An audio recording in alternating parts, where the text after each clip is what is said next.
There are so many new features in Premiere Pro for 2021 that sometimes it is quite difficult to keep pace with all the different changes that are being made to the software as we go through the years that it's being sort of Adobe Creative Cloud.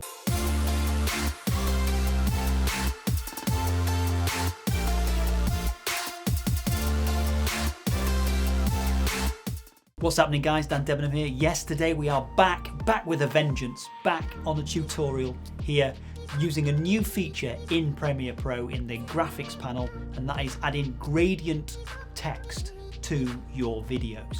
It's gradient in color. Gradient basically moves from a full solid color into a transparent layer, and we're going to jump into Premiere Pro without further ado and get that done. Once our video is into the timeline on Premiere Pro, what we need to do is we need to then add some text to that. So to do that, we're going to go over here to the text selection tool, click on it to activate it. It's going to go blue. We're then going to click in our video and we're going to type in whatever text it is that we're wanting to type. In my case, I'm going to type the word nature. So let's have the word nature in there. Okay, so we've now got nature, and we're going to just make that, using the handles, roughly the size that we want it to be, and sort of place it where we would like it. So for me, I think I would quite like it roughly around about there. We can always alter this at a later time. What we're also going to do is we're going to extend this text out, this graphic text out, so it covers the whole of the clip. So it's running for the entire scene, basically. Next thing we're going to do is we're going to go up to our graphics panel. I'm going to click on graphics, and then in here you're going to see all this stuff, and what we want is edit. So we're going to click on edit, and that brings up the essential graphics panel, and that's where you can send to your text. You can make it bigger or smaller, so we can make it larger, smaller, etc, etc, and what we can do is change colors and so on and so forth. So what we're going to do is, with the text selected, so we're double clicking it so it goes red so you can see the text is selected, we're going to come down to fill, and we're going to see that fill is also checked, so the appearance here is for fill is checked, and we're going to click in fill. Now once we're in fill, we've got a couple of options, and these options are new. So we've got solid, we've got linear gradient, and we've got radial gradient. So we're going to go for a linear gradient today, just to show you one scenario of what we can actually do with this. So we've got, along the top we've got transparency handles, and along the bottom we've got colour handles. So if we click on one of these colour handles, we can then change the colour of the text using these handles here. And these are basically the same sort of thing that we would see if we were into Photoshop. So if I just click out of this for a second, you'll see it's gone from white to green. So we'll double click it again, and we'll go back into fill so you can see what it is we're looking at. Now here what we can do is we can say, actually what I would like to do is I would like this to be transparent at this side. So if we click on this handle here at the top, this transparency handle, we can then change the opacity to 0.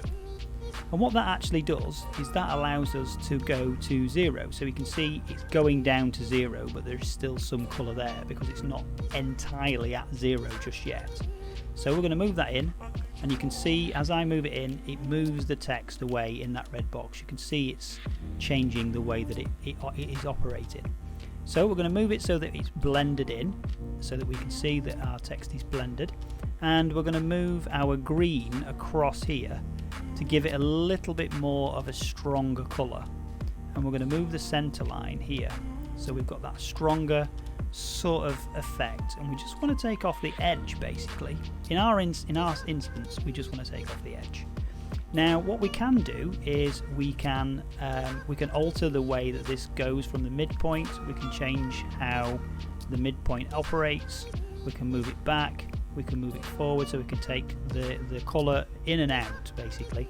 But what we want to do is we want to start, really we want the gradient to roughly start around where our colour starts.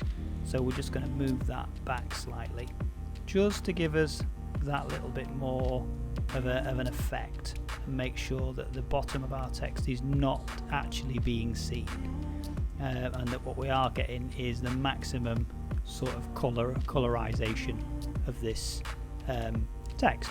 So of course we can move our gradient right up here, and that will give us no white whatsoever, and it'll just give us a straight green. and that basically allows us to, if I just show you that, it just gives us a straight green and we can see exactly what it is we're looking for. So we can just keep going in and just keep editing and just keep changing the way that this looks to give us that little bit more of a gradient, or that little bit more of a colour to it. And that's the same for, this operates the same way for individual letters. So if you want to just change an individual letter, you can just highlight it, go into it, and you can say, actually, do you know what, we want that to be blue and I want the gradient to be completely different. And if I just go here, you can see this is now blue with a gradient in it.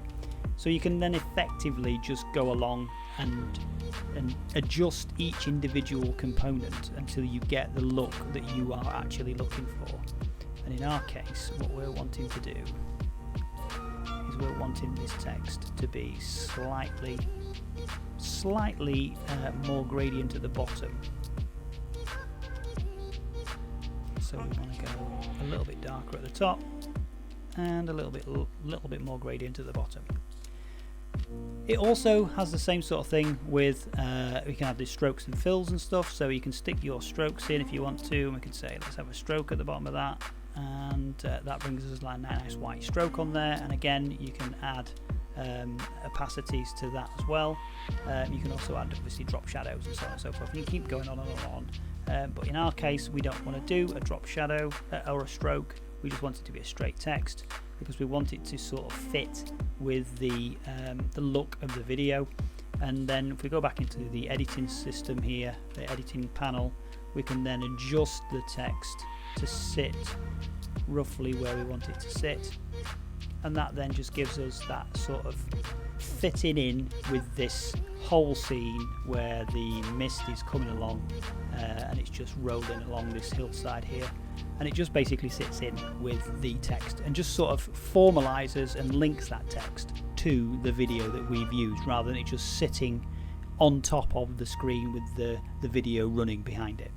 This feature is it's a feature we've been waiting for such a long time, and it is such a good feature. It just means we move from adding text across a video that looks like it's been done after the fact, to sort of blending that text in with the footage that we're using, and just allows us to sort of integrate those text elements into the video a little bit more seamlessly. So I hope that you do manage to put this to use and that you get some great use out of this new feature in Premiere Pro, and I'll see you guys in the next one.